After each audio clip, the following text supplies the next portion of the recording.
बिस्मिल्लाहिर्रहमानिर्रहीम। अस्सलामु अलैकुम मुअज़्ज़िज़ नाज़रीन। नबी करीम सल्लल्लाहु अलैहि वसल्लम का फरमान है, जन्नत में वो शख्स नहीं जाता जिसका पड़ोसी इसकी शरारतों और तकलीफ़ों से महफूज ना हो। हमारे माशरे में भी ऐसा बहुत आम है कि पड़ोसी ही पड़ोसी की जिना हराम कर देते हैं, तंग करते हैं उनको इतना ज़्यादा कि वो अपना घर छोड़ने भी मजबूर हो जाते हैं।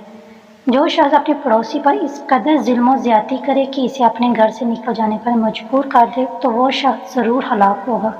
नबी करीम सल्लल्लाहु अलैहि वसल्लम की हदीस पाक है। तो आज आपको एक ऐसा एक अमल बताएंगे जिसको पढ़ने से इंशाअल्लाह ताला आपका जो हमसाया वो आपसे अच्छा सलूक करेगा, आपके साथ जो ज़्यादतियाँ होती हैं उनको वो ख़त्म कर देगा और इंशाअल्लाह ताला वो आपके साथ अच्छा ही रहेगा। आपने या अल्लाह या वकीलू 66 बार अव्वल आखिर 3 बार दूध पाक पढ़ना है और अपने हमसाये के लिए अल्लाह पाक से हदायत की दुआ करें। इंशाअल्लाह ताला ऐसा करने से आपका जो हमसाया उसके शर से आप महफूज हो जाएंगे।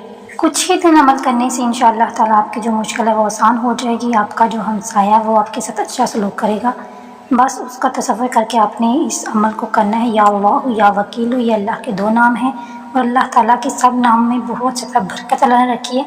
बस आपको पुख्ता यकीन की ज़रूरत है। जब आपके अंदर वो पुख्ता यकीन पैदा हो जाएगा तो इंशाअल्लाह आपकी मुश्किलें आसान हो जाएंगी। उम्मीद करती हूँ आपको वीडियो पसंद आई होगी। इसको लाइक करें, चैनल को ज़रूर सब्सक्राइब करें इस तरह की वाक़यात, इस्लामी वाक़यात और वज़ाइफ के लिए।